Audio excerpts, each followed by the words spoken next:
Ever wonder about the fast-paced, thrill-a-minute world of racing?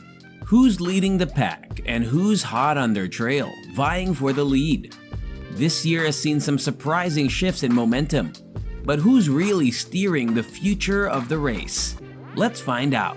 2023 has seen Red Bull take the lead in the racing season, but they may not be in the driver's seat for long. A series of hurdles are popping up, with the Austrian team finding the heat turned up as Aston Martin and Mercedes are closing the gap rapidly.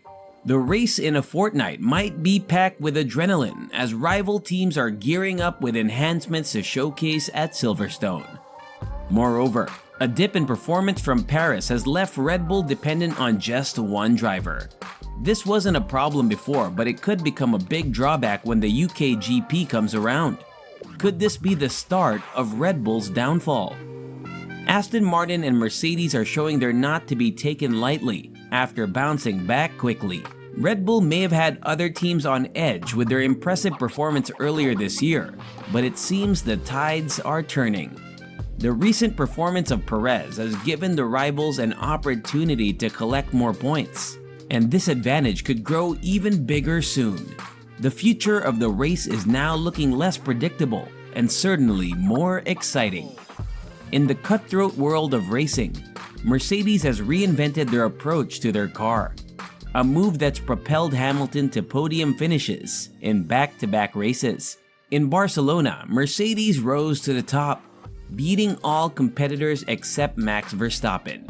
This wasn't just a one-off, as we saw Hamilton yet again on the podium in Montreal, leaving both Ferrari drivers and Perez in the dust. Even though a mistake by Russell might have robbed them of a truly triumphant weekend, it was a performance beyond expectations, considering the track's unique characteristics. Having analyzed data from these two races, Mercedes is now brimming with confidence. They believe they can close the gap with Red Bull, particularly with the innovative improvements they've set to unveil at Silverstone, a race that's closest to a home event for them. The car's floor appears to be a tricky point. Despite revamping it along with the car's overall philosophy, it needs more fine-tuning. It seems that Mercedes engineers are taking notes from the floor design of Red Bull's RB19, seen in Monaco, looking to adapt as much as they can onto their car. One massive breakthrough for Mercedes is that the W14, the Aston Martin's form has revealed yet again just how bad and inconsistent the inherited driver of the team, Lance Stroll, actually is. Even though he outperformed Alonso in Barcelona, lagged more than 24 seconds behind Verstappen in Barcelona. It was the first real race using their new upgrade package. With some tweaks and additional setups, they're ready to keep pushing the boundaries. Hamilton's win at the 2021 Saudi Arabia GP might be a hint that he's inching closer to his first triumph after a while. It would indeed send shockwaves through the F1 world if someone other than Red Bull managed to clinch victory at the iconic Silverstone Grand Prix. Sure, Mercedes also stands a solid chance at Austria, but they're not introducing any upgrades for that race. The higher altitude of the Austrian track, similar to the Sao Paulo GP, might give the W14 an extra boost. Moreover, Verstappen has had issues with tire wear at this track in the past, so the improved aerodynamics of the W14 could set the stage for a riveting race at the Red Bull Ring. But the Mercedes team's real anticipation lies with the Silverstone race. James Allison, brimming with optimism, anticipates an end to Red Bull's reign sooner rather than later.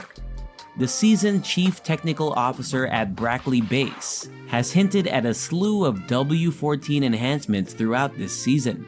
The notable improvement in the car's performance indicates that his influence is already taking effect. Silverstone will see the next big upgrade, with minor enhancements expected either at Budapest or Spa. Expressing his thoughts on the team's trajectory, Allison indicated that they're building on the package introduced in Monaco and plan to continue advancing throughout the summer break and beyond. The Mercedes team, it seems, is bent on pushing their limits. Adding to growing tension, he gave Red Bull a stern heads up. Their reign at the top might be a fragile one.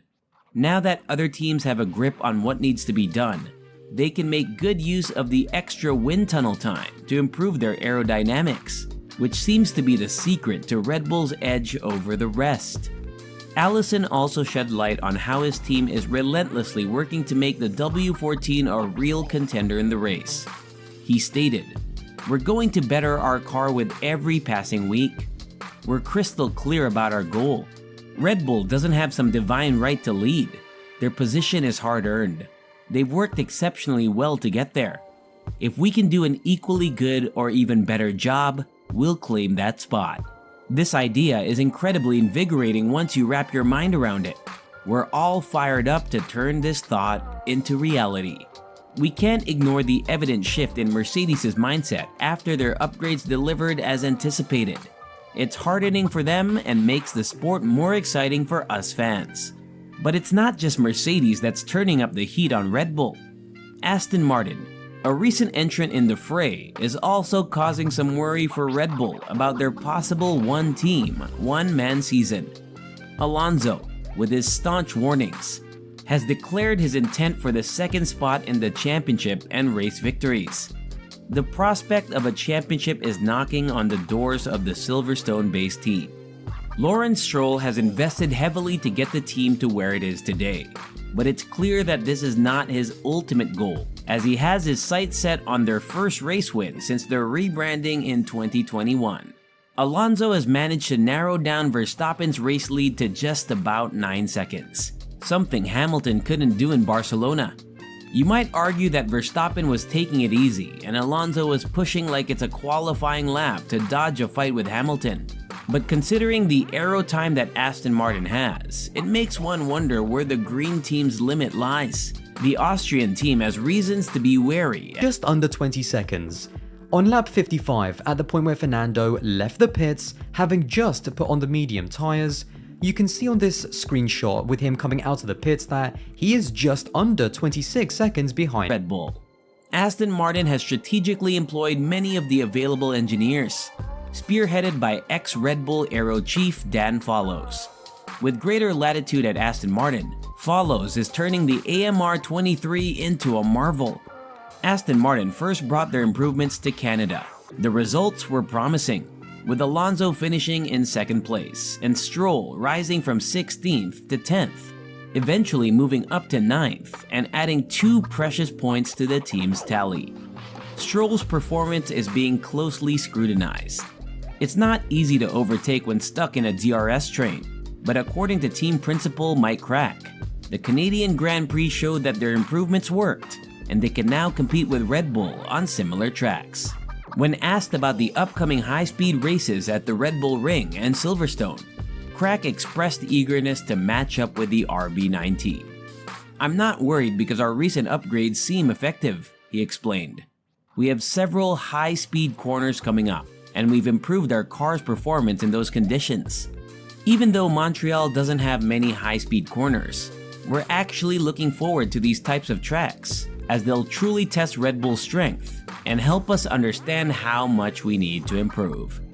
Aston Martin is banking on their aerodynamic time, a resource they'll use to the maximum before their home race at Silverstone. They also plan to bring an upgrade package for the AMR 23.